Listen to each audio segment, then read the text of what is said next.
Et bonjour les amis, une petite vidéo pour vous annoncer mon départ imminent pour un nouveau périple. Et là je suis en phase de préparation, c'est-à-dire que depuis un mois et demi je marche avec mon sac à dos pour préparer ce nouveau voyage que j'effectue. Donc l'année dernière c'était le chemin de Stevenson que j'ai expérimenté et sur lequel j'ai voyagé. Il y a des vidéos que vous pourrez aller voir, ceux qui ne l'auraient pas encore suivi, de l'année passée.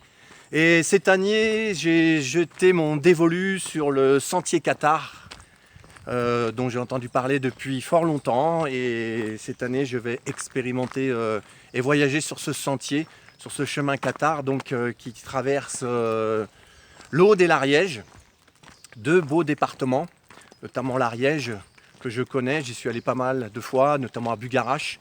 Mais j'ai fait que une journée de marche là-bas. Jamais j'ai enchaîné plusieurs jours. Là, c'est un part de Port-la-Nouvelle, en dessus de Narbonne. Et j'avais à rejoindre jusqu'à Foix, bien sûr, en reliant les châteaux Qatar. Et ça fait un voyage de 270 km que je vais effectuer en 10-12 jours. Donc j'ai hâte d'y être. Donc c'était cette petite vidéo pour vous annoncer ce nouveau périple qui s'avance à moi. Là, je pars dans 3-4 jours. Donc à la fin de la vidéo, je vais vous mettre une carte du chemin où je passe pour avoir une idée de ce que je fais. Ça longe tous les châteaux Qatar, Puy-Vert, Quéribus, Puy-Laurence que j'ai déjà visité. Donc c'est des châteaux qui sont sur des pics montagneux. Vous verrez ça, je vous montrerai ces superbes châteaux qui sont sur des pics rocheux. Je vous raconterai un peu l'histoire des châteaux Qatar pour ceux qui ne connaissent pas.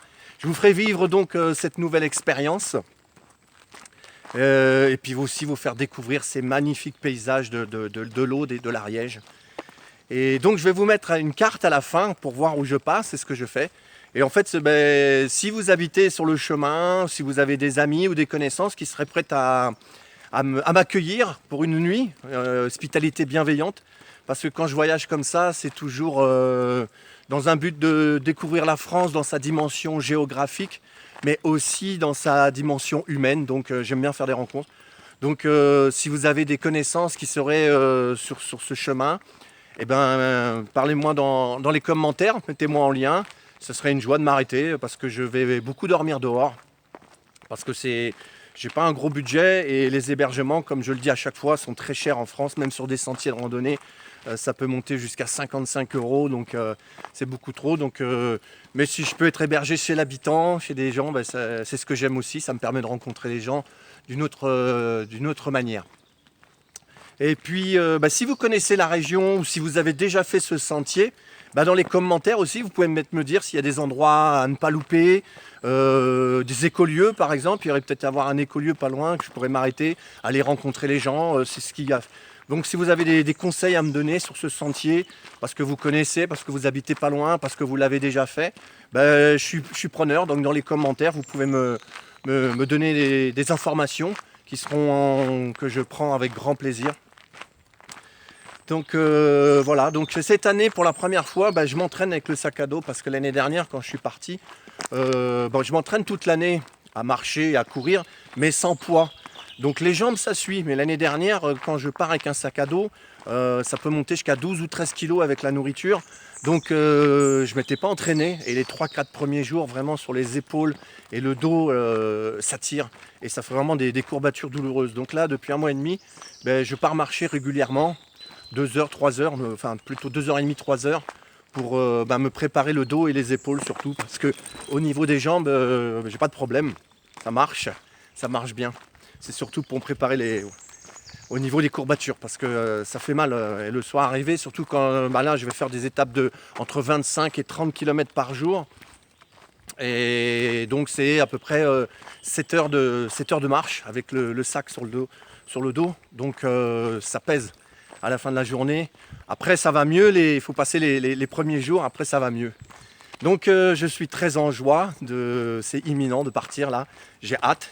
Ça fait déjà plus de 6 mois que j'ai décidé de faire ce sentier. Tous les ans je pars. Depuis que j'ai fait le chemin de Compostelle, tous les ans je pars maintenant faire un sentier où je pars au minimum entre 2 semaines à 3 semaines pour visiter, pour cheminer sur les beaux chemins de France de cette manière-là, là, dans la nature comme là, c'est désert. J'adore. Donc voilà, il y aura la suite des prochaines vidéos où je serai je serai sur le chemin et ça sera la première pour vous raconter ce que je vais vivre, comment je vais le vivre, parce que j'ai fait le choix d'expérimenter aussi, un peu comme l'année dernière, mais peut-être un peu plus cette année, de très peu dormir dans des auberges et tout ça par question de coût, mais j'ai envie d'expérimenter aussi dans la durée plusieurs soirs d'affilée de dormir dehors parce que je sens des petites crispations en moi et j'ai envie d'aller explorer mes peurs aussi et puis de voir ce que ça fait. Voilà les amis, je vais vous laisser avec une belle bise du cœur dans un bel endroit encore et puis à bientôt, on va se retrouver.